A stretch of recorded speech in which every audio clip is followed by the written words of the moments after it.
The protagonist has been training goblins born at the same time. During this time, he has also eaten the meat of various beasts. He has learned many useful skills. However, a group of strong goblins is approaching. The protagonist thinks they are intruders. He is ready to fight, but a goblin is blocking his path. It turns out they are the scouting groups. Among them is the protagonist's father. These people who can go out are all beings who have been promoted to middle goblins. They have brought back quite a lot of spoils this time. And to my surprise, there are also human women. The protagonist knows that human women are essential for breeding goblin offspring. These women are indispensable. But now that I see this, I cannot allow it to happen. He thought he should keep them safe. Can these human women be entrusted to my care for now? What? What are you saying? You little brat, still wet behind the ears. Goblin.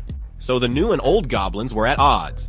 Just as they were in a standoff, two middle goblin women approached. They said the best way was for the leaders of their generations to duel. Whoever wins will decide the village's future. But within 2.5 seconds, the previously arrogant middle goblin, he was unexpectedly pinned down by the male lead. So the future leader of this clan will be the male lead. Clearly these outsiders are not convinced, especially the arm lying on the ground. The woman beside was even more surprised. In just half a month of their absence, they managed to cultivate such a monstrous being. At this point, the male lead placed these women in a forbidden zone. No one is allowed to disturb them, and the male lead himself won't harm you. Then I'll find a time. Send you back to the human town. But there's a condition. You must teach your people human knowledge. As soon as those words were spoken, the girls began to cry. They couldn't even imagine that there would be such a kind goblin. Little did they know these women would become key to the hero's future. The next day arrived. The protagonist brought food to this place. He didn't expect these women to recover so quickly. Perhaps it was for survival. So moving forward should be easier. Among them, the quiet girl is an appraiser and blacksmith. This pair of sisters are a chef and a seamstress. And the girl with glasses is an alchemist. The last redhead seems to be a weak warrior. And so, the protagonist bonded with them. Next, to strengthen the tribe, he trained the generations of goblins to grow, until night falls. The brother appeared with a few of his men. They unexpectedly entered the tribe's territory, because he wanted to vent his frustration. However, at that moment, the main character swiftly cut them all down. It's important to know he stated this is a restricted area. No one is allowed to enter. Of course the brat doesn't understand. The taste of a human woman.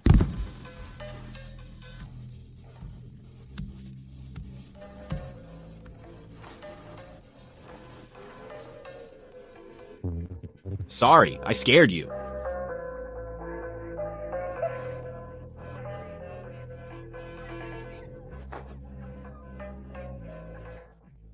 So I called all the clan members outside. In front of them, I killed these rule-breaking spirits. On the 32nd day, the male lead brought several siblings. He took down a triangular horse, as he ate the other's meat. Gained scale armor defense, Lynn's roar heals quickly, enhanced grappling and sprinting, and the last triple thrust. In short, see, a thrust triggers a triple hit. Just at dusk, the protagonist was about to sleep. Unexpectedly, red hair came to him alone. It should have been last night. He felt scared. So the male lead shared a bed with him for the night. The next day came. When he woke up, Goblin May was unknowingly sleeping on my other side. Both of my arms were used as pillows. My arms hurt for quite a while. To enhance foot training, the male lead organized his friends. Goblin G was appointed as the heavy weapons captain. Gobu May is the long-range attack captain. Gobu Li serves as the light-armed captain. Gobu Jiang is in charge of logistics. As for the mage, Gobuk Singh, although the main character wants him to be the magic captain, he is sadly the only magician in the clan. On this day, after the main character arranged all the tasks, he went alone into the depths of the forest. Coincidentally, he just happened to encounter the triangle horse he had hunted before. But this time, he's gonna try out the new skills he learned. First level magic of the end system, the final shot. So he continued on his way. He had no idea how long he walked, but he saw a small path flowing with a lot of blood. The protagonist had just reached the monster's corpse inside. Then the real killer appeared here. He is the ruler of the forest, the Crimson Beast. Logically, anyone in their right mind would... They usually choose to run away immediately. But the protagonist came for him, as long as he eats the other's flesh. Then he'll evolve again. But he never expected. This guy even broke his arm to avoid his magical strike. In that case,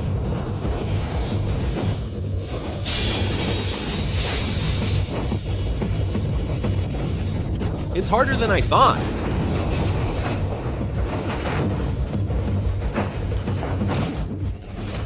So how about this move?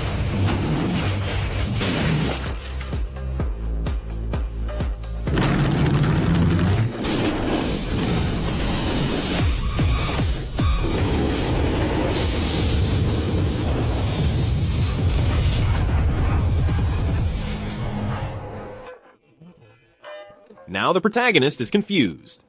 A bear can actually breathe flames over 1,000 degrees. It's unheard of. In that case, one must prepare for mutual destruction. So the protagonist charged forward, watching the bear spew out a torrent of flames. The protagonist cast a magical shield.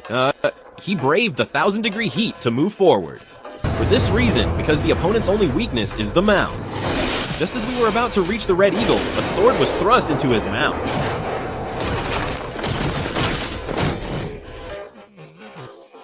At this point, the protagonist was completely stunned. It was just too hard to kill.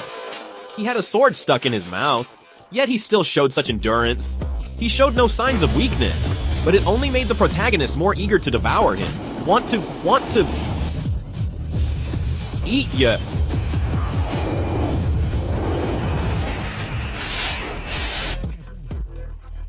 Until the next day, a bear paw pierced his chest. At that moment, the protagonist used his last strength bit down, thus gaining unparalleled power and might. In the end, he became drowsy. At this point, his level reached the limit, can evolve into a very rare demon. Day 35. I'm really hungry.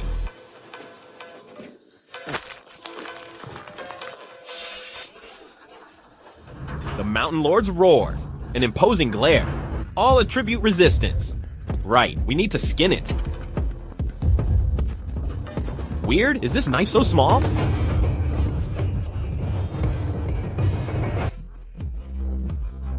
That's right. The main character has jumped straight to being a super demon.